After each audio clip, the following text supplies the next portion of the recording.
a host. And now you're Here we go. Well, welcome. I'd like to introduce Eero to Sauna Talk. Eero, you and I have had some great conversations leading up to our chat today, and I thought for this visit, it would be nice to begin at your beginning. Could you share with us your first memory of sauna and what that felt like and at what age? It's sort of funny you would ask that because I really have to think about it, and I hope that I'm not going to take too much of our time to talk about my life. But I was 3 months old when our family moved from the outskirts of the capital, Helsinki, to a western town in Finland called Turku, which is Turku. And we lived obviously in the residential building. And at the back, there was a backyard.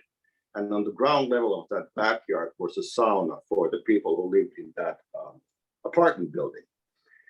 So I'm 62 years old now.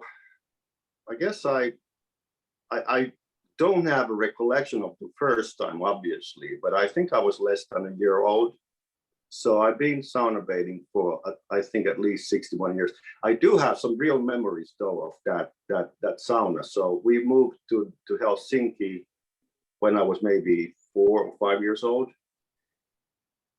And actually, if I may, can I tell you about the first experience in sauna in North America? Sure. Let's run to that in just one quick moment. If you were to try to remember that sauna in Turku, electric, wood-fired, you mentioned it was in the apartment building that served the tenants in the building. So am I assuming correct that it was electric or not? I don't think it was electric at that time. I think it was a wood burner, because this was early 1960s. Mm-hmm. So I think that I really can't remember exactly, but I think that electric stoves came in later. Yeah, around that time. I mean, probably the technology was already there, but it was not very common. Yeah, but what is common, to your point, is in the early 60s, it was common that all apartment buildings had a sauna to serve the tenants. Is that right? Yeah, pretty much so. And not only that, but like when my father went sauna bathing with his father, like you scroll back another maybe 30, 40 years or so, it was not only, the residential buildings had had those saunas, but also there were public saunas all over the place.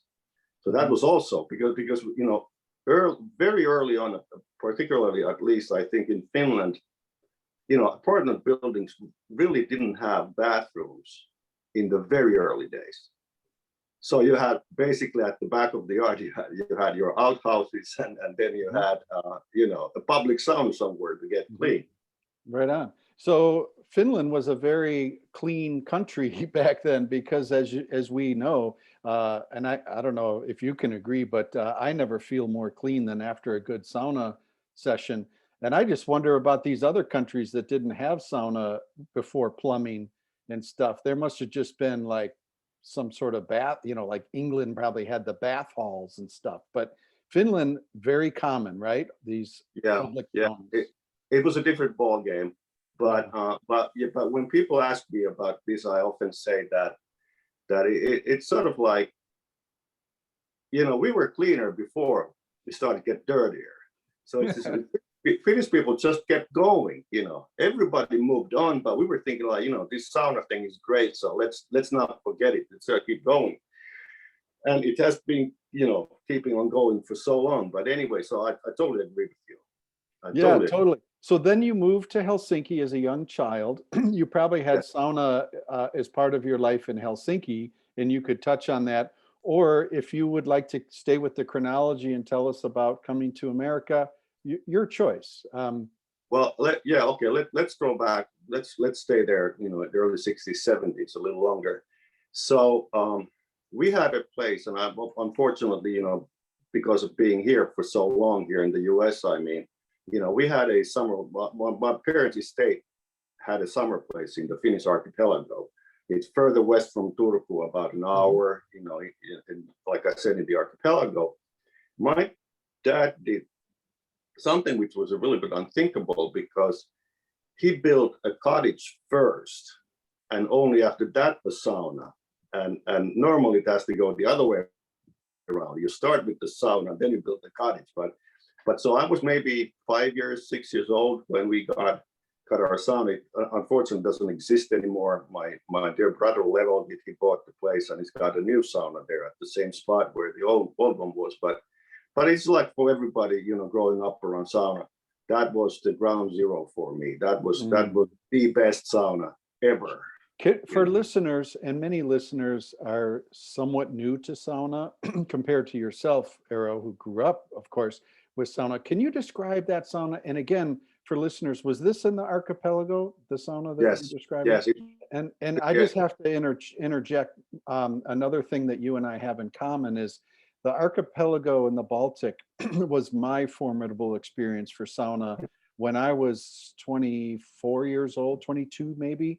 I spent a sauna on an island rebuilding a cottage, and we would sauna every night. We would hop in the boat and go to the other uncle's island and fire up the stove. And we pulled in perch and flounder from the Baltic and potatoes. And so I'm really excited to hear about this sauna. And I'm closing my eyes and imagining it probably not too dissimilar to my formidable time in the archipelago. So what are your memories of that sauna for us, please?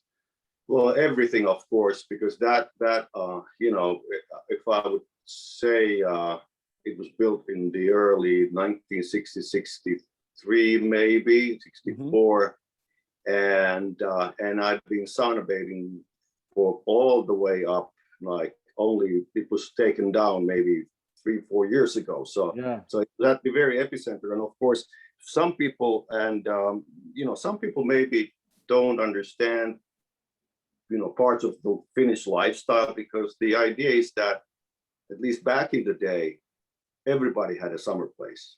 It's like everyone had a summer place somewhere, and almost all of them had saunas. So that's part of the lifestyle, and so this was ours. And it was by the water, obviously. It was by the sea. It was not a lake. It was the Baltic Sea, and there was a jetty. So it was right there. You could step outside, go to the jetty, and jump into the water. And it had a dressing room. You could basically 3 grown-ups could sleep in that dressing room if they so wanted. And the dressing room had its own fireplace. And then on the other side of the door was the actual sauna, the hot room. And you could accommodate, I don't know, maybe 4 grown-ups on the upper bench. That was the size of. So it was a small, compact, and very nice. And obviously wood burn as always. Wood burning heaters, and it had a water heater tank there as well, and it very standard Finnish sauna, and it was obviously part of our lifestyles. We heated that up. Of course, it was a short, like a weekend stay. We heated up that Friday, Saturday, probably even Sunday, and then drive back into the city. It was summer, when we were kids, we used to spend all the summers in the archipelago, fishing, sailing, doing stuff like that. And probably sauna bathed maybe twice a week, maybe 3 times a week, something like that, depending on how things went. But yeah, shorter stays, sauna was always on. Sounds a lot like my life in northern Minnesota, where so many of the Finns settled. Great memories, I'm sure, growing up there in the archipelago, and sauna was interwoven into the life that you shared there, obviously. Yeah. Beautiful. Yeah. So then you got a bit older, right? Lived in Helsinki. Should we fast forward to America, or take us forward? Let me. So eventually we had also my first apartment in Helsinki, my own apartment before moving together with my dear wife, was at the same apartment building where my parents lived. And we also had like a basement sauna there for the tenants, for the residents of that apartment building. And first I was using that when, you know, we had like this certain time. It was you know, it was not the best possible. I think it was Mondays, like 6 o'clock, when we could use it. There was like a common thing also you could go to, but this was our own time slot to use that sauna for. Now, when I moved into the studio in the same apartment building, what happened was I got my own sauna for Friday, just after work, like, you know, the prime time slot, you know, Friday after work for a bachelor. So what ended up happening is I had a line of my buddies waiting for me from you know, to come from work to get to the sauna before we hit the, you know, with the party scene. Because you had the prime slot, the prime Friday happy hour slot. I had the Friday happy hour. You know, what's better than sauna baker with your buddies and then go out, you know, to hop, you know, go bar hop and whatnot. Yeah. But anyway, so that, and then when we moved, I moved together with my wife, and again, we didn't have a sauna in our own apartment, but once again we had a Friday time slot, you know, at the apartment building that we actually own that apartment still in downtown Helsinki. My daughter lives there now, and she has her own time slot, but times were obviously different. You know, I was a married man with kids and whatnot, but now we go to the first experience of sauna in North America. So can I just interject? Is your wife American, and where did you guys meet? We met in college. She's a Finnish woman. We met in college. Oh, okay. Yeah, and it was actually because of her job we moved to the US in the first place. Fabulous. Great. So two Finns coming to America, and you settled it in New York area? Correct, in suburbs. Yeah, I live in a small town called Rye, New York. But you have to have a skilled eye to understand where one town ends and the next one starts. You've been here. You're from here, right? Originally, somewhere? Upstate New York in Buffalo. Yeah. Yep. Yeah. But yeah, so we are very close to New York City, and actually my wife's office, not that she would have went there much during the past year, but it's in Midtown Manhattan, so it's a fairly short commute from here. So good. So what does she do? What's her profession? She's a pulp and paper consultant. That's what she does, and we've been lucky. You know, we haven't been hit hard because of pandemic, unlike so many. But well, the pulp and paper industry is big in Finland with all the trees and stuff, and so based in New York, there's a lot of paper milling happening in Minnesota too. Another parallel. But I appreciate your backstory. You're here in America, and now we can get into bringing things up to date, if that's fair. Can we? Let me just tell you about that American sauna experience. So that was 1981. I was a student trainee in Portland, Oregon. It was actually Beaverton, Oregon, which is the suburbs. It's not far away from Portland. And there was like this what do you call those? Like a co-op thing, you know, lots of apartments, you know, next to each other, and there was a central pool area, and there was also sauna. And I guess partially why you and I talk today is because of that experience in 1981. I believe it was June, because it was a huge culture shock for me, because that's like, you know, fishing and boating and sauna bathing and eating and whatnot. You know, that's kind of the background which you are so familiar with. Now, this was a sauna which was, I think we were lucky. It was like 100 degrees Fahrenheit. So it was cooler inside than outside, even in Portland, Oregon. And it had a wall-to-wall carpet and an electric heater, and obviously, and thank God, no water on the rocks policy, because that would have exploded, that thing, if I went from water. But anyway, so that was when I first understand that there are like different realities when it comes to sauna bathing. That's a great point. Can I interject on that? Of course, You being a Finn and living in America for what, 30 23 years now? 23 years.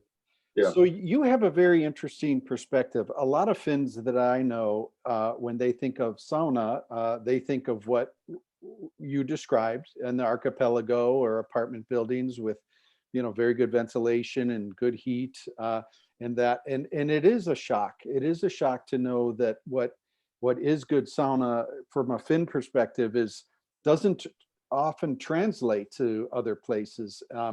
So do you find that when you talk with your Finnish friends or go back to Finland, do you find yourself in a position to be a sobering educator to other Finns about how the concept of sauna is not fully translated in other places? Or do you think Finns understand that the Finnish sauna is good in their country, but falls apart when you go other places?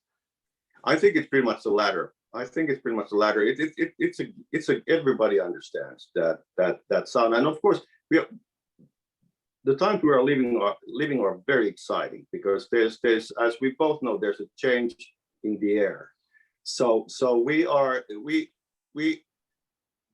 we started from somewhere very different, and we haven't reached our goal, not even close yet, but we are on a path for something different. And it's I don't have to explain to my fellow Finns that saunas are different in the US.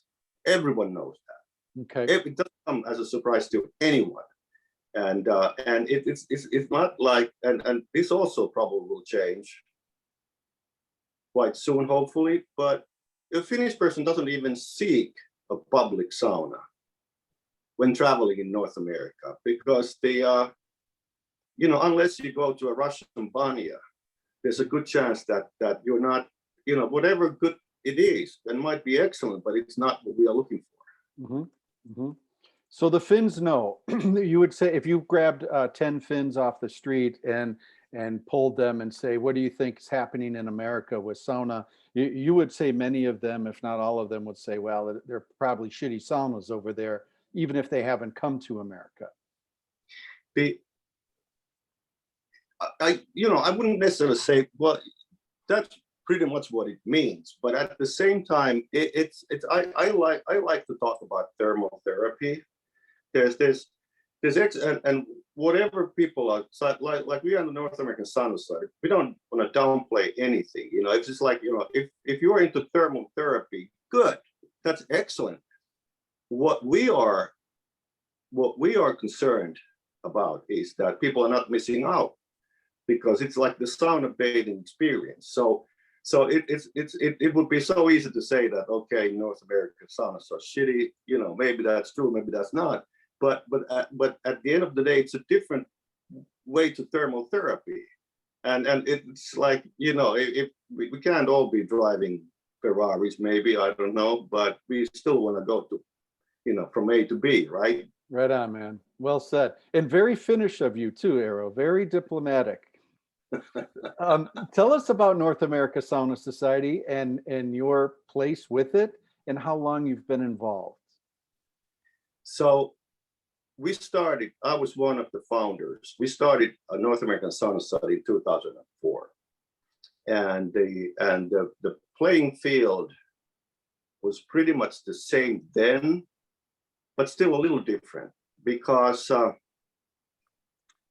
when you try to visualize what I told you about that sauna in Beaverton, Oregon, that was kind of, for some reason, that was the norm, I think, probably, at least back then. So what happened was that 2004, I think that was about, maybe it had been going for some time, but that was the time when the Chinese infrared rooms started coming in. Mm-hmm. Mm-hmm. And of course, as we both know, there's a lot of those, and then they sell well. And now again, we felt that people will get confused, because an infrared room is an infrared room. It's one way of thermotherapy, And then at the other end is like the Finnish style sauna bathing, self-indulgence. And we were afraid, it's not, we were not, we were not afraid that people would be buying Chinese infrared rooms like crazy, which happened. But we just want to make sure to try to make people understand that there are other ways to thermal therapy, one of them being the one that I'm so used to.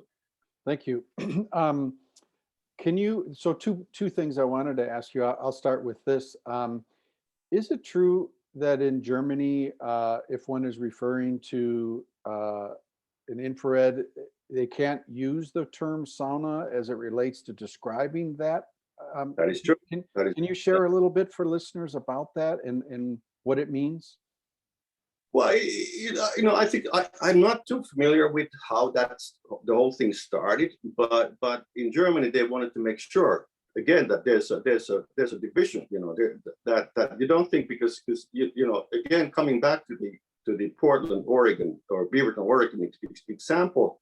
Now, the infrared room experience is not that far away from that experience what you get from a very lightly heated room with maybe less ventilation and so forth. So that was the route that the Germans decided to do, to trademark, to copyright whatever they did to make sure that the word sauna would not be used, with infrared rooms. The US decided to take a different route. And also, we have been, and I'm very thankful for this. So we were three this time, not obviously, but sauna tends to, it's pretty often men who really like sauna, ladies too, but men are more like, they are like sauna, almost crazy, some people, it's so important to them. So anyway, so we were three people who established North American Sauna Society. The CEO of a local Tyler Hilo here, and the one guy who's Kalle Ruska, who's actually a sauna dealer nowadays, and me. Mm-hmm. But after we started ourselves, it's quite soon happened that all the major companies started selling infrared rooms as well, and eventually started calling them saunas. Their choice, and it's fine. And again, we don't want to downplay any mode of thermotherapy, but North American Sauna Society is here to solely support and promote Finnish style authentic sauna bathing. Perfect. And that's a perfect lead to my next follow-up question. And I'm sure you get asked this question by journalists and people all the time. What is sauna? What is a Finnish sauna? How would you describe it? I would say many listening to this know the answer, but I think you do a great job of answering this question for people not so familiar. So could you please share for us, what is a Finnish sauna? Well, sauna has a heater. It's powered by wood, electricity, gas, and the heater has rocks. Rocks is a central element of this, and you don't wanna heat it too low. You don't wanna heat it too high. It's a personal decision how hot your sauna is going to be. But I would say that for myself, I would say that I'm clocking minimum at somewhere like 165 degrees Fahrenheit. Somewhere there is my baseline to sauna bathing. And the one thing that is besides the hardware, besides the surroundings, the one thing which is crucial about Nordic Finnish style sauna bathing is that it's a process. So it's not something that you do for 10 minutes and you're done. It's a process when you go back and forth. You go, depending on what your body tells you, you go inside the hot room for 10 minutes, you relax for 20. And you don't want to go far to relax.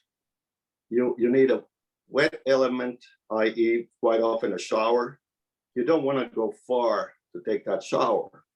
So it's the process of sauna bathing, and then also, of course, one thing that is very close to the Finnish people's heart is this thing called löyly, which is it's a generic word meaning both the heat inside the sunroom plus the actual process of throwing water on the rocks. And that is So, a critical element to sauna, and that's a differentiator. So if we're looking to define sauna, you know, there are facsimiles of sauna. Then you reference one of them, an infrared cabin or an infrared room. Sure, it's lined with wood. It has probably a wooden bench to it, but the source of the heat is different. We understand that. But a critical component, as you point out, is this thing about the rocks. There's a heating element that heat rocks, and these rocks are made to accept water to create steam or löyly. Is that correct? yes, that is correct. That is Right on. exactly. So there you go. So that's the definition of sauna. Nothing more or less in a sense, right? Yes, and kind of course, it's easy for me to say, considering that I'm trying to brag here that I've been sauna bathing for I think almost 62 years now. But of course, you don't want to trade that experience. You don't want to that fulfillment. You don't want to trade that away. But then again, once again, you know, people are buying fantastic pools. They're buying very nice thermal, infrared rooms, whatnot. If that makes you happy, fine. That's a move to the right direction. Yeah, man. We are, again, we are promoting the authentic stuff that people been doing for thousands and thousands of years. Right on, brother. Very good. And the löyly is a critical component. Let's talk on a personal level. When you go into round one of your sauna, you mentioned about 165 Fahrenheit is a good starting temp for you. When do you like to initiate water on the rocks for a sauna session? Well, actually, yeah, no, I was just trying to mention like the lowest possible feeling. Yeah, man. Okay, good. I'm more of a if I would have to pick a heat, I would say 190 degrees Fahrenheit. Well, that's where I want to stay. I'll tell you a funny story. I have this little wimpy thermometer in my backyard sauna, and I'm at an age now, I'm 57 and I need reading glasses. At age 56, I didn't need them too much, but something happened in the last year. I don't think it was Corona, but anyway, I can't read the little numbers on my thermometer, but I can see the dial. And it was so funny, Eero. Just yesterday, I was like, what temperature is that? I know where the dial is positioned that I like, but I don't know what that number is. And I've been sauning 3 times a week for over 30 years, and I go by feel. And I'm sure you're probably the same way, right? Yeah. So just yesterday, I knew where that spot is on the dial, and that number came out between 185 and 190. So I'm right there with you. Yeah. You know what I find, and tell me if you can relate to this. To me, when it gets hotter, I don't mind it, especially in winter. I mean, I like it 200 plus on a cold winter's day. But I find once you get to that temperature and beyond, the benches get too hot. Yeah. Can you relate? That's also true. Yeah. No, when the heat is somewhere there 185, like you said, 185, 190, I would like my first round. I don't do too much löyly. I mean the throwing process löyly. I don't do that much of that stuff. Mm-hmm.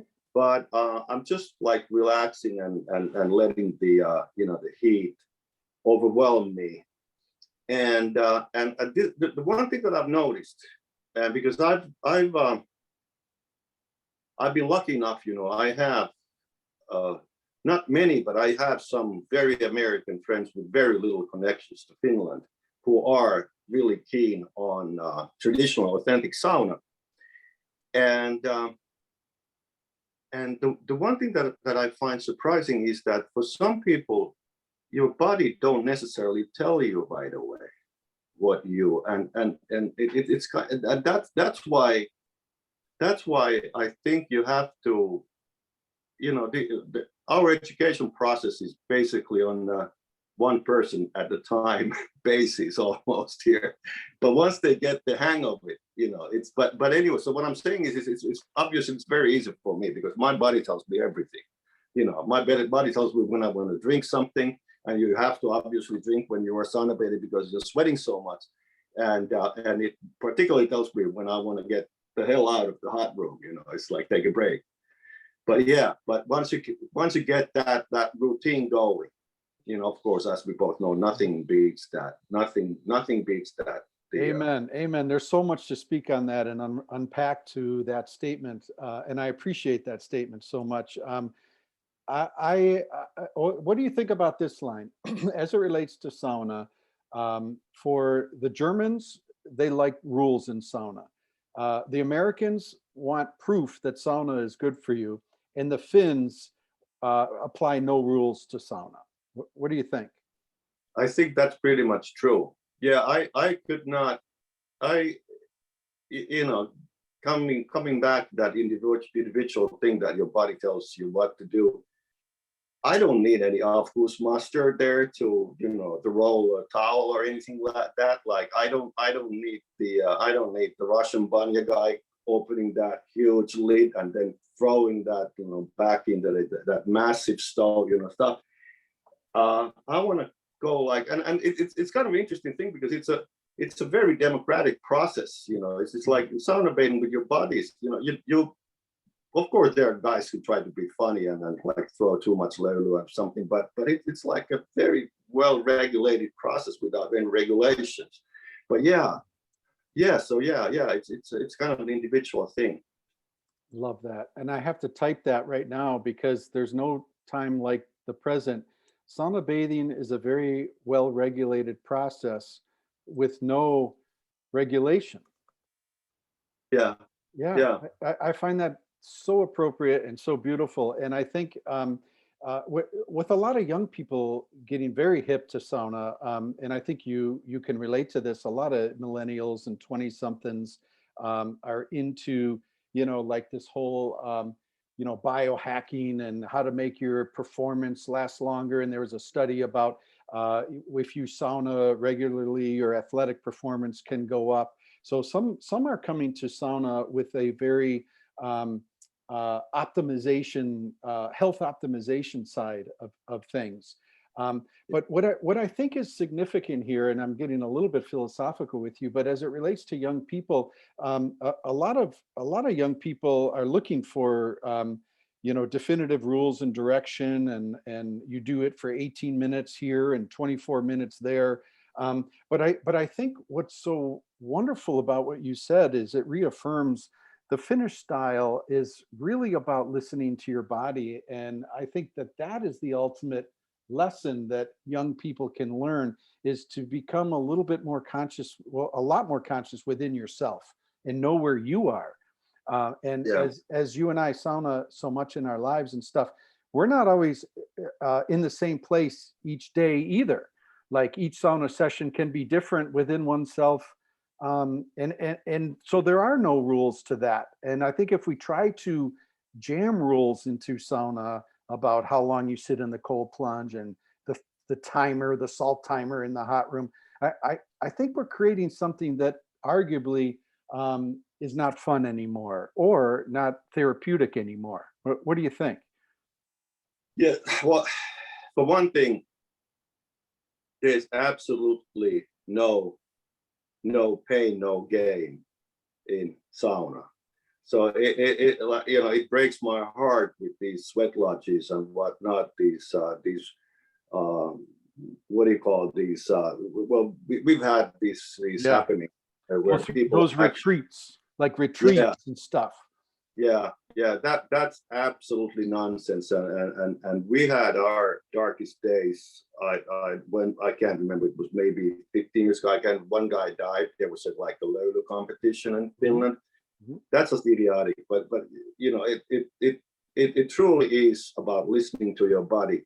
And I have, and this is not the official NAS view. This is my own view. I have a problem, even though I totally understand I would say that most of saunas today sold in this country are because, particularly in this country, are sold because of the health benefits. Health benefits is a very, very important thing. But having said that, though, I'm a little concerned because now when you have an equation, well, health benefit equals sauna, you don't really question that what kind of sauna in this marketplace we're talking about. So I have, this is, of course, this is a little over the top example, but a very nice lady contacted me a couple of years back. I have this hotline where people post me questions about, and I answer them as soon as I can. But there was one lady who sent me an email, and I'm not even going to the type of hot room she was referring at, but she was like, that if I buy this thing, am I going to live longer? And I told her, no, ma'am, it's not going to happen. Maybe you will, maybe you don't, but it's not because of the box you are thinking about buying. So it's this is partially because we established ourselves, because there's so much marketing noise. There was a lot of marketing noise back in the day, and today there's even more. Yeah. And it's like, I feel bad, being a Finnish person, but I'm like a party pooper very often. It's just like people ask, typical thing, and you see this in discussion forums as well, which you attend. It's like, I have this cold, I should sauna bathe, right? The answer is no, absolutely not. Mm-hmm. You can't put your body in a stress when you are sick, because then your body is being stressed even more. So anyway, it's just like it's a lifestyle. Amen. I want to interject. And it has Agreed. So when Jari's study came out at the end of 2015, and you know it well, 2,000 Finnish men were studied for a long time, and the reduction in the risk of all-cause mortality, including, Alzheimer's, dementia, and cardiac kind of cardiac disease. A very definitive study, very powerful. And you were living in New York at the time. Do you remember when that study was announced and what kind of media presence that study got? Yeah. It was probably, I just translated a text. It's by Lasse Viinikka, who's used to be the president of the International Sauna Association before Risto Elomaa, and he's a medical doctor. And I was actually just translated one of his articles, and it's on the North American Sauna Society's webpage on the blog post. But it was probably the most read Finnish medical article ever. So it was a huge media thing, and I do have a PhD, but I don't know anything about what the doctors, the medical doctors know. But the bottom line, the way I see it, this might be totally wrong, is sauna is a cardiovascular exercise. And if you are healthy, the cardiovascular exercise is good for you. So again, it doesn't cure anything, but it makes you stronger, which is great. And partially this was, and of course it was kind of surprising to understand that that the results were that good. Mm-hmm. And, Agreed. and you are doing something great on that area as well. We need so much more information, and we need information again of the results and where the results come from. So we need to know the surroundings, what kind of heat, what kind of place. Exactly. And that's what the Sauna Research Institute is all about, is the source of the heat. Now, Jari's study with the 2,000 men, it didn't need any asterisks beside it to define what type of sauna we were talking about. But once again, in America specifically, the greatness of that study was derailed because of the word sauna and what it really meant. So you had other facsimiles or compromised version of marketers of compromised versions of sauna using that evidence to promote their products. I just want to make mention of that, and I know you agree, but that's part of the issue that we have is, hey, we know that this sauna thing is great for you. We feel great with sauna. There is clinical evidence about how a lot of great study and more to come. But to exactly your point, Eero, is it is really important that we document what type of sauna was used in these studies. And again, in defense to the study that came out of Finland, it didn't have to be defined, I guess, you could say, but in hindsight, maybe that would have been a nice thing to define it. Yeah, I think so too. But all sorts of thermotherapy is good, but with the traditional one, you also get the super fantastic feeling, and that's why I'm the way I soundbait nowadays is I have this social thing, the social gathering kind of a thing. I got my buddies, and I'm afraid I say this every time I'm being interviewed, but the way I soundbait is not that healthy. Yeah. I might have under the legal limits, but I might have an adult beverage, somewhere there along the way. So I'm not doing that because I'd like to interject on that because I've had a lot of thought about that, Eero, and I would have to say that it's not linear, right? Like alcohol is not bad for you. And this is a very European attitude in a way. Feeling good is good for you. And relaxation is good for you, and de-stressing is good for you. And if a cold beverage of choice helps one get into that state, it's a mental state, and the benefit of that, a cold beer between sauna rounds, if that's your pleasure, far outweighs any alcohol intake and health negativities applied, right? Yeah, of course. Yeah, it's like you don't sauna bait and heavy drink, not even close, because that doesn't make any sense. But like you said, it takes your mind totally away for, in my case, maybe 3 hours. I think from start to finish nowadays, 3-4 hours is how long I sauna bait at one time, and of course my wife won't understand how it takes so long. I know. That's why I built my sauna out back in the garage. That 20 steps out my backyard, it's like I've gone to our cabin, and Yeah. she doesn't even know when I leave and when I come back. But it's sure been a wonderful way to expand the space of our property. Yeah. Yeah. Hey, one more quick thing. Back to this woman who is asking you if she's going to live a longer life if she was going to buy a sauna. When Yari's study came out, I wrote an article on Sauna Times, and I said, what does this study mean to a sauna enthusiast? And I said, hey, for us, living longer may be something to behold, but with sauna, beyond the physical benefits, the life we are living now is better and more fulfilling because of our saunas.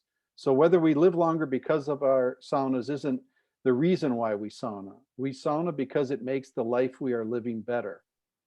Yes, exactly. And it's kind of interesting thing that it has taken for so long for people to understand that part. It's very exciting that but having said that, though, there are more and more people now, and the younger generations are getting into it, and particularly about the social aspects of things. And there's one thing that I blame my fellow Finns for. We didn't do. We're not very good at marketing stuff, unfortunately, and we pay a heavy price for that. But the one thing that has been quite an obstacle is that I don't know if you noticed this yourself, but at least back in the day, the first thing that a Finn says is, by the way, we sauna bathe naked. Like that's almost the first thing. And then of course, is anybody else is like, okay, whoa, thank you, but no thank you. Yeah. It's like we have to get rid of these kinds of ideas. If you're not comfortable with that, you're not comfortable with that, and it's not a problem. You know, it's been dragging for too long, this idea that it's something super extreme, weird, and by the way, you do it naked. Well, a couple of things to that. I can understand when you, well, back to your experience outside of Turku and the archipelago, it's a very naked environment. You're on islands, you have a ton of nature around you. You're probably taking sauna with family, right? Or the Yeah. men's turn, the guys go first. That's Yes. generally the culture. So the nudity thing is no big deal. You referenced about young people getting into sauna, these new sauna businesses emerging in urban areas, right? Like at a brewery or Yeah. that kind of deal.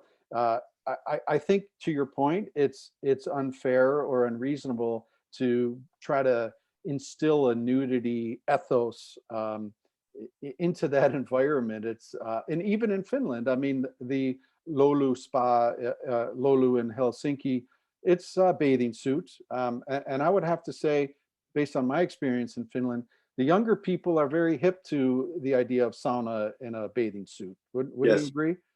Yeah, I totally agree. I totally agree with you. And we are finally getting rid of that thing. And of course, it goes without saying, and everybody knows this, everybody should know this, but there's absolutely zero sexual about sauna. So that's the, it's like Yeah. going to a beach, Right. it's like, Yeah. there's It's too hot in there anyway, Eero. correct. That's wild. So, North America Sauna Society, could you update listeners on? Well, first of all, let me tee the ball up here. You said something really significant about sauna, and you're seeing this as a Finn in America. Um, the hockey stick growth. You know this term, hockey stick growth. They're very appropriate, by the way, because the Finns Yeah. are so awesome in hockey. You got 10 million people and probably more NHL players than all of the continent of Europe combined, right? But anyway, hockey stick growth, interest in sauna. So Have you been asked or put thought into why the tipping point now? Is it the health benefit thing? Did that create the snowball effect, would you say? Or could you distill it to one or multiple aspects to why the hockey stick growth of it, sauna in North America? it's definitely, it's the health benefit idea or ideal. That's definitely there. And also it's interesting enough, this pandemic has worked like backwards in that respect, that people have decided that they want to spend more time at home. And now the first connection to something called sauna is normally your health club, spa, gym, and now they understand that it's not good for you to go, and probably they're even closed as we speak, but they want to bring that experience home. And of course, we would want to make sure that they're going to not only bring that experience or that thing home, but also like to spice it up a bit, maybe get something even better what they are used to. But yeah, definitely so. There's a lot more knowledge. There's a lot more hype. I guess we're gonna talk about that a little, but we since 2004, NASA has always been maybe too optimistic. We always thought that the big explosion was around the corner. It has not taken place, but now saunas are selling like hotcakes. And the interesting thing about the North American market is, I was actually just reading. I was just reading an article before our Zoom call. Uh, some people like barrel saunas. I haven't tried one, but the interesting thing is that even some it's not a I don't know I trust that that's not a Finnish innovation, because I never saw any barrel saunas in Finland growing up. But you know, for $3,000 you get an actual sauna, and you know, it's not insulated, so obviously you have to do something about it, and so forth and so on. But it's $3,000. You know, that's a fairly reasonable price, because I think of a sauna as a house. So the reason why I don't have one in my backyard as we speak is because I think it's, you know, probably going to cost me like $30,000 to get one. Mm-hmm. So it's what I'm saying is that the price point is very low in this country as we speak. But I'm sure that once, you know, we have whatever types of lower price point saunas everywhere, then people start understanding the finesse of, you know, different features when it comes to the sauna, and it's going to come to the level of saunas back home. Right on, man. We're really well said. And you and I have spoken about this before. I like to apply the metaphor of steps to a ladder. And, you know, there are entry points and low rungs on the ladder, and that's fine. And I think it's quite exciting that once people feel heat, and maybe good heat and better heat, they will want to climb the ladder. And why this ladder is going to be climbed, whether people seek this higher quality, higher steps or not, is the fact that these lower price ones don't have longevity attached to them. These barrels end up leaking, and you know, water starts coming in. The stoves are like you know, a toaster oven, and they're gonna they can only heat up so much before the elements are shot. And so there is some planned obsolescence with these entry level saunas. And I think that as you look at that input and layer on the fact that people are getting very younger people, especially all of us, you know, everything is a Google search away in terms of research. And I find it quite exciting that there is this huge appetite for knowledge of sauna that's taking place. And I can relate it, maybe one more quick point to that. It's like anything, you know, like whether you're talking pizza or coffee, you know, consumable products, there is this ladder climbing that you see with better quality coffee, better quality pizzas. And it's just so fun to ride up the ladder with people and get them into better and better heat. I enjoy that hugely. I totally agree with you, and I think that's a fantastic way to put it, and hence more than ever right now, all us who are into sauna, we really have to work together. We really do have to work together, and at least if not work together, keep us informed of what's going on, because it's just fundamental. I feel very strongly, and I guess I've pointed this out many times already today, but you can't, whatever you do, you can't tell people that what they're doing is wrong, you know, because of, you know, what they do is exactly what they want to do at that very point.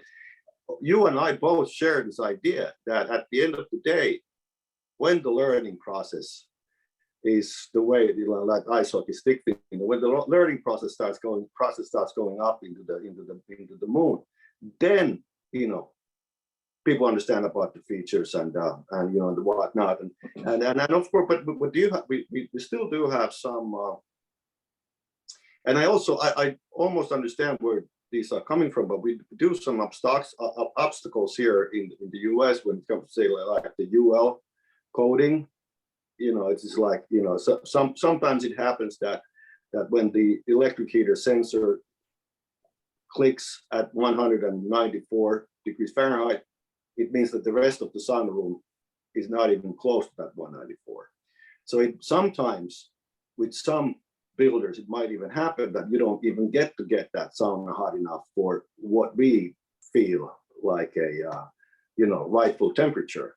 But that's another thing, and other thing, and I'm sure that people are talking about this, and then it's Mhm. very widely understood with Um, sauna um, aficionados. yes, and back to your point where you say we shouldn't judge if a certain version of sauna or something not sauna that does something that looks like a sauna is good for somebody, that's fine. Um, Understood. Yet, do you feel that the sauna industry in North America has an obligation to educate people on what good sauna is? Or do you feel that the obligation of the sauna industry in North America is to provide a various selection and let people decide for themselves? I think that that idea to have an obligation to educate is great, but I don't think that in reality that would happen. So it's kind of, if you want to, and I'm not, so I don't get a cut from anything. So I'm a third person in this equation. But either you sell a sauna, what do you call a sauna, or you don't. But you can't. It would take a totally different business model and totally different business world to have the industry can't do it by themselves. We can help, and we are here to help, but the sauna industry can't do it alone. I feel very strongly about this, and of course it's kind of unfortunate, all the marketing noise, and I mean the market, all the marketing and market noise out there. It is very unfortunate.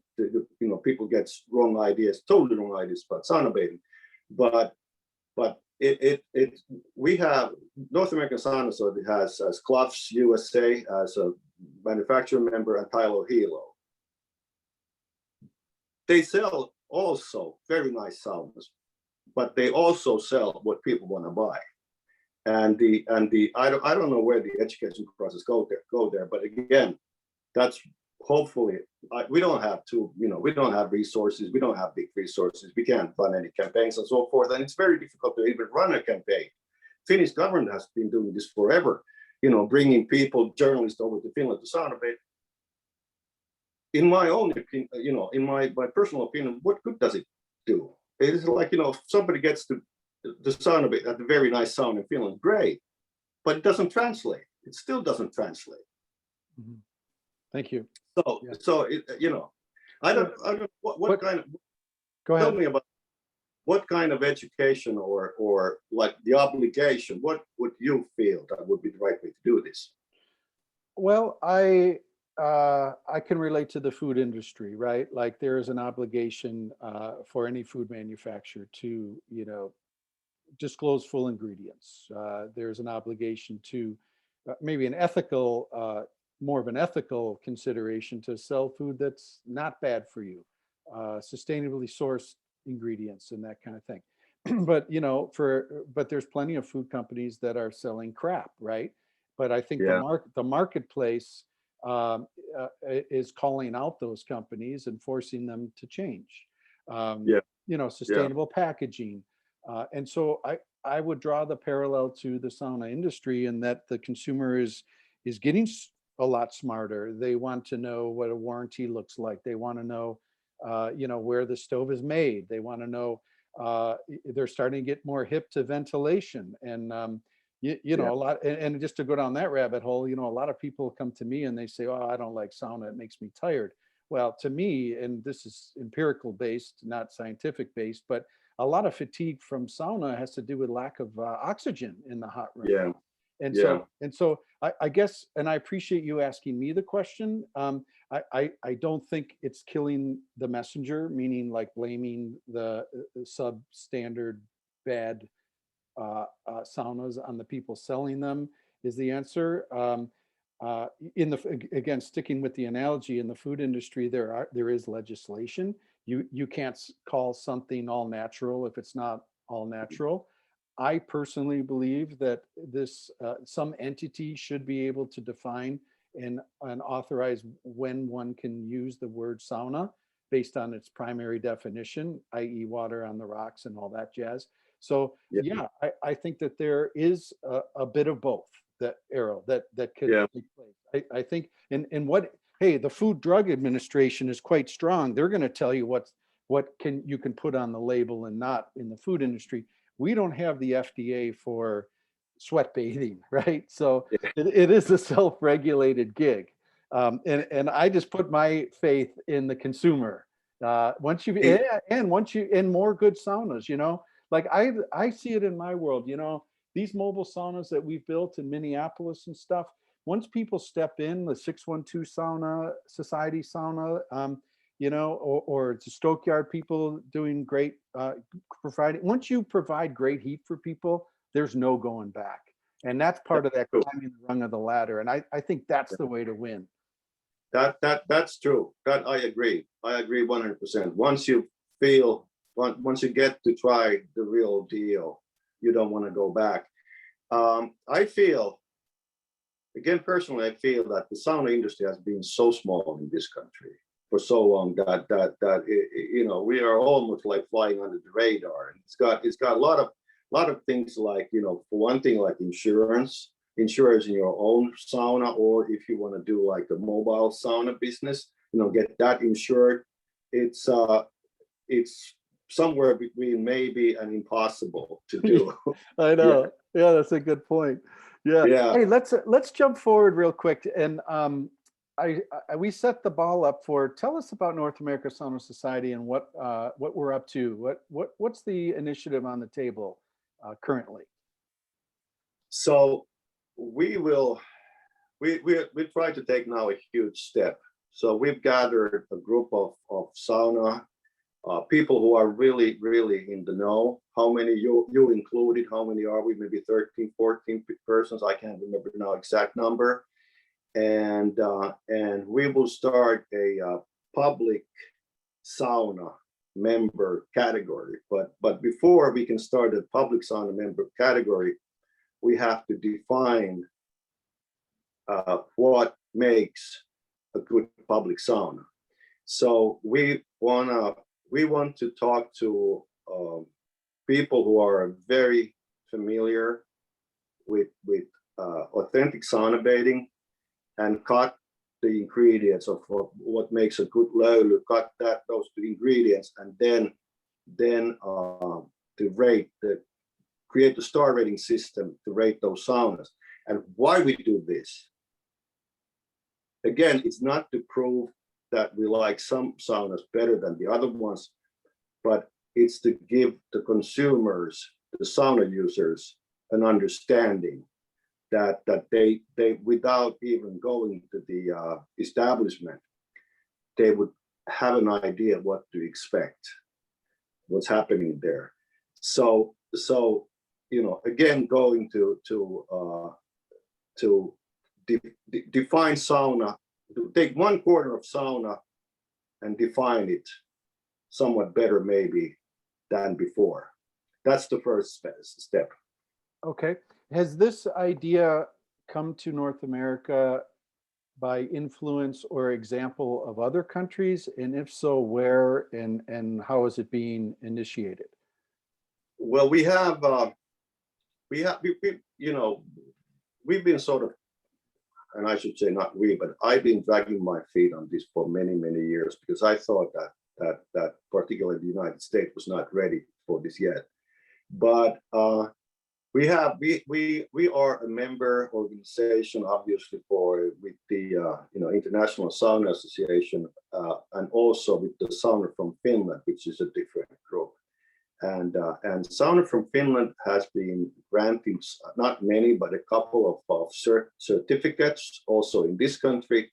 And besides them, the Sauna Bund in Germany, they've been doing this for a very long time, and it's the whole business model. They're well funded as far as I can know. Of course, I'm envious about that part, but they have a lot of, well, Germany, in general, they have a lot of public saunas, but they've been rating those saunas for a long time now, both in Germany and in Austria. So I've been trying to, the sauna business is pretty much now down in Germany because of the pandemic, but I've been trying to get a hold of them for quite some time now, but there's a lot of information on the website. So looking a little what Germans do, what the Finnish people do, and making something that is purely American from those ingredients. And how about Japan? Well, Japan comes. I was just going to say, after we've done that, and hopefully we will succeed on doing that. After we've done that, then, and if we're even more successful, we're going to start naming and educating sauna ambassadors, hopefully in every state in this country. And where that comes from, the model comes from Japan. So they are very good in that stuff. I've learned to understand. Fabulous.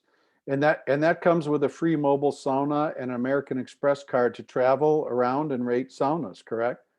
As I've had forever, yes. That sounds like a good gig worth applying for. yeah. Hey, No. So Eero, I have a couple of quick rapid fire questions for you. And the first one has to do with mobile sauna, but before I do, is there anything you'd like to share? I really appreciate being able to visit with you as we have this afternoon. I'm going to go fire up my sauna as soon as we hang up, and you've got me all fired up, as they say. I can't wait to get out in sauna. But I did not want to. I didn't want to stop without asking you. Is there anything you want to ask me, or is there other things that we maybe want to touch upon? Yeah. Well, not really, but the one thing I want to point out that at least the group that we are working with right now, we share a common interest, and it doesn't matter, if you are into inverted rooms, if you are into, whatever you might be, good, but that that you always have a choice. You always have choice, and if you have to make compromises, and then you would know that you're actually making compromises on your road to that fulfilling self, indulgence. So no, I think we are, as the people who love sauna in this country, we are at a very good place right now, because we really do see things proceeding right now way better than any time before. I should say, at least since the early 2000s when I've been involved. Right on. Well, a big thanks to you on that for galvanizing this team of like-minded enthusiasts together. And we look forward to revisiting, and we'd love to have you back on Sauna Talk, or maybe one of the other participants. We can keep listeners updated on the progress. Mobile saunas. It's a two-part question. Are you surprised at how they are becoming really popular in America, as part one? And number two, in the spirit of mobile sauna, if you could bring a mobile sauna to anywhere in the world, what's the first place that comes to mind? The answer to the first part of the question is no. I saw this thing coming, and I think that's a very good product for North America. Mobile saunas, I think it's an excellent product, because back in the day, I'm not saying it would be happening that much today, but let's just put it in the past. Back in the day, there was always an architect or a contractor that would pretty often, make some mistakes that made a sauna not that good a sauna to sauna bathe in. So we've kind of had this problem in this country sometimes, that even though the sauna manufacturer make a good sauna, but either the installation or the location makes it. You've seen all this. I've been in an Upper East Side, Manhattan Upper East Side residential building where they had a sauna in the bathroom. And what I'm saying is a sauna in the bathroom. I'm saying that there's a toilet and then there's a sauna. So those are your choices, right? So it's with a mobile sauna, is somebody has built it, who has full understanding, hopefully, what a sauna is. And then it's of course you can basically put it somewhere where you can, where there's no water, but that's your own shame. But it's like you get this product which is, you know, it's right there. It's I think it's good, and I hope that, you know, we're going to see a lot of mobile saunas. And the second part of the question, and I've been actually working on it for quite some time, but I'm doing this work pro bono, so I'm not, you know, making North American sauna businesses are not going to make me rich, but the right place is going to be my backyard. So, I love it. That's such a great answer, brother. I love it. Well, hey, I will extend myself to help you in that endeavor, Eero, because that's my life is a sauna at our island cabin and a sauna in my backyard. And so you've really struck a chord of enthusiasm with me. And yeah, what better place than a few steps out your backyard for a mobile sauna? So beautiful. Thank you for that answer. And I also want to mention the mobile saunas in North America for the enterprising folks that are trying to initiate a business and stuff. It's a great little workaround because whether you're in a community like Bozeman, Montana, or Bend, Oregon, I mean, you have young people and breweries and good nature too, streams and lakes.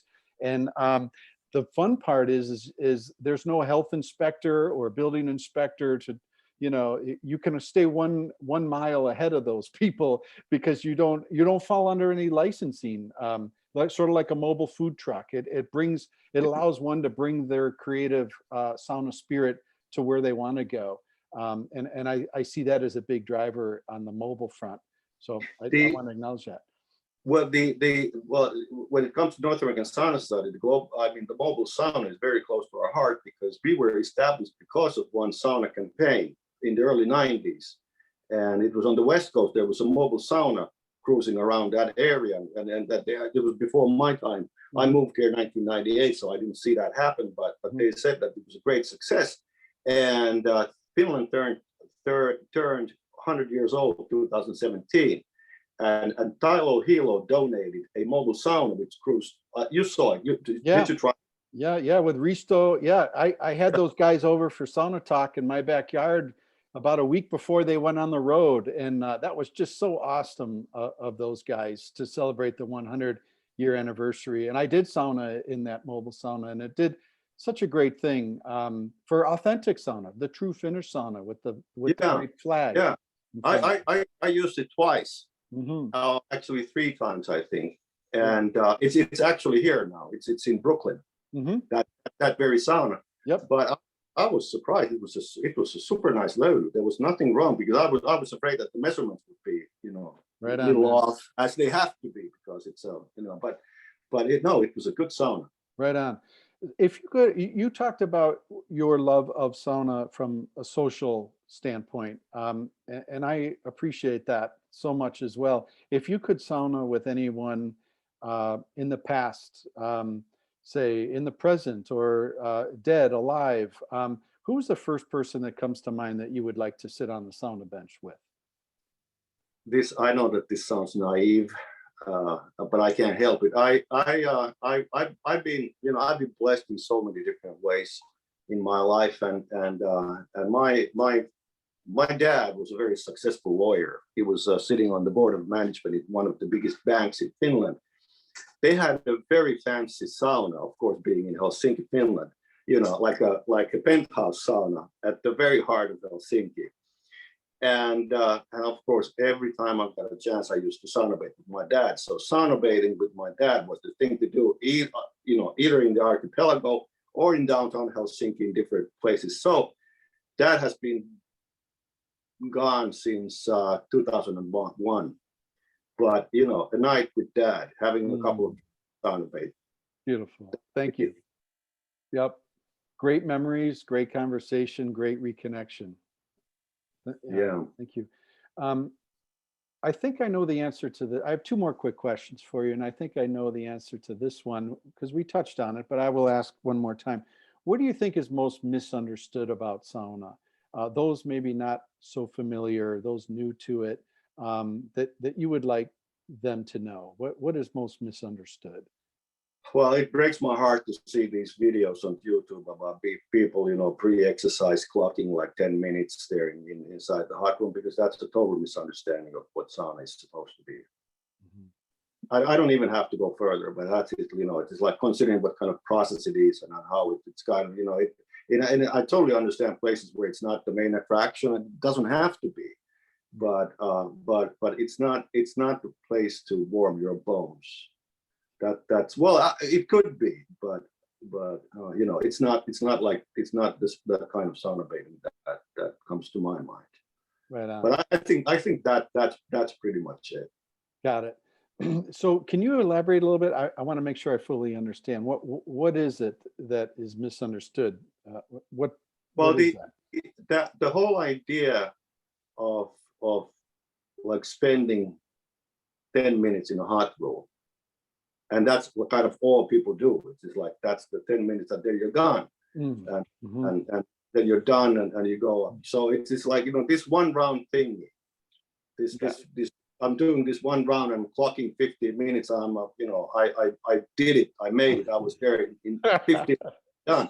Thank So you. Yeah. that's not sauna bathing. Yeah, man. I love it. Thank you for clarifying. That's drive-through, right? That's not enjoying a meal. That's keeping your car running and going through the drive-through Yeah. of a version. Yeah. What is, and we talked about 3 hours in sauna, and I agree with that time. I like to allow that amount of time. Um, Many rounds, multiple rounds, the lolu, the steam, the cool down, and maybe even waking up in the morning knowing it's a sauna day, all the way through, the process to going to bed at night. If you think about that full range of sauna, what is your favorite part of a sauna session if you had to distill it to one moment?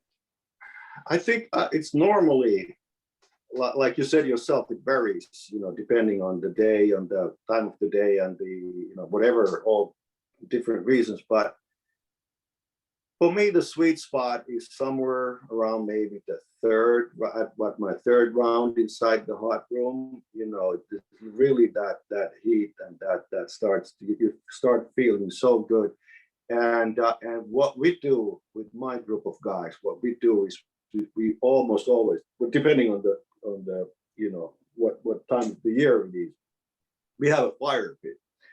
So it's like it can be, and as you know, it can be pretty cold here in this area, in the New York area. But we have the fire going, so it's not it's of course you're going to stay outside, but you're not going to freeze. You can stay there longer because you have the fire pit, and and that's probably my fault, but in a very Finnish tradition, we barbecue sausages on that fire pit, so we have something salty. When we are done, those discussions around the fire pit after the sauna, those are, almost as important as the second, third, maybe even, some. It's very normal. I'm going to do 4 rounds, but the third and fourth round those are the sweetest. Those make you feel so good, and you feel, as you know, all the way to going to bed, you have that great feel.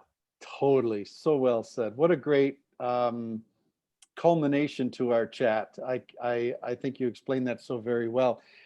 For those of us listening, I will put a link in the show notes to the North America Sauna Society, and please stay up to date with us in this great endeavor that Eero has championed to develop more knowledge of good sauna in North America, and more coming. Eero, would you like to take us out? Any final words?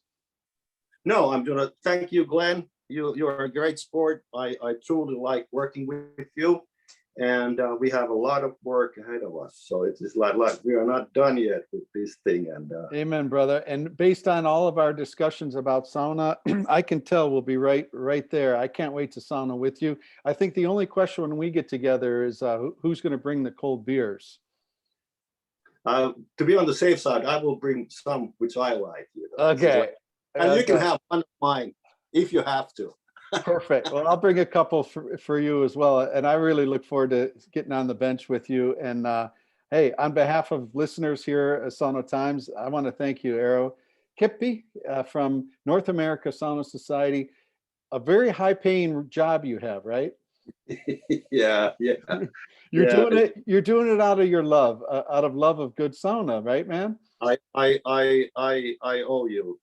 I owe you. We owe you. We Finns owe you guys. You know, we did. You know, we somewhere we let the ball down, and I picked it up, and I'm gonna bring it to the goal. Right on, So brother. Well, you're not alone, man. I want to pass you the ball, be there with you, or on the sidelines cheering you on. thanks, man. Thank you so much, Glenn. It's been a pleasure. And to you.